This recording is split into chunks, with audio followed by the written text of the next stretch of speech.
لا الہ الا اللہ پڑھ لا الہ الا اللہ۔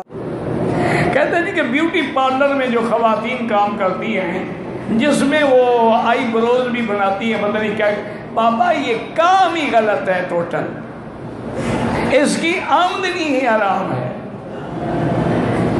اس کام سے مسلمان خواتین کو دور رہنا چاہیے۔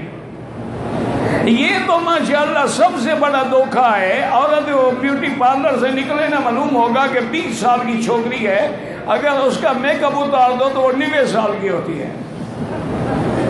اس سے بڑا دھوکہ بھی ہے دنیا میں کوئی؟ انا للہ و انا الیہ۔ اس کام کے قریب ہی نہ جاؤ، یہ تو کافروں کے کام ہے۔ اور میری بیٹی، بیوٹی جو ہے وہ کریم سے یا میک اپ سے نہیں ہوتی، بیوٹی اندر ہوتی ہے، حیا سے پیدا ہوتی ہے۔ اسی لیے علماء عرب کا محاورہ ہے کہ زینت الجبال اللہ و زینت الرجال اللہ و زینت النساء الحیا، کہ پہاڑوں کی زینت ہے کہ پہاڑ پہ سبزہ ہو، اور مرد کی زینت ہے کہ اس کے چہرے پہ داڑھی ہو، اور عورت کی زینت ہے کہ اس میں حیا ہو۔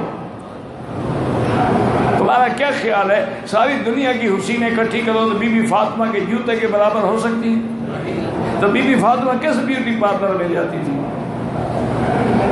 سیدہ عائشہ کس بیوٹی پارلر؟ ان کا پتہ بڑے سے بڑا سنگار کیا تھا، بالوں کو تیل لگا دیا، کھنگی دے دی، مسواک استعمال کر، یہ سب سے بڑا ان کا جمال تھا۔ لیکن بی بی عائشہ کہتی ہے کہ میں تو گویا کہ سیدہ فاطمہ پہ عاشق تھی۔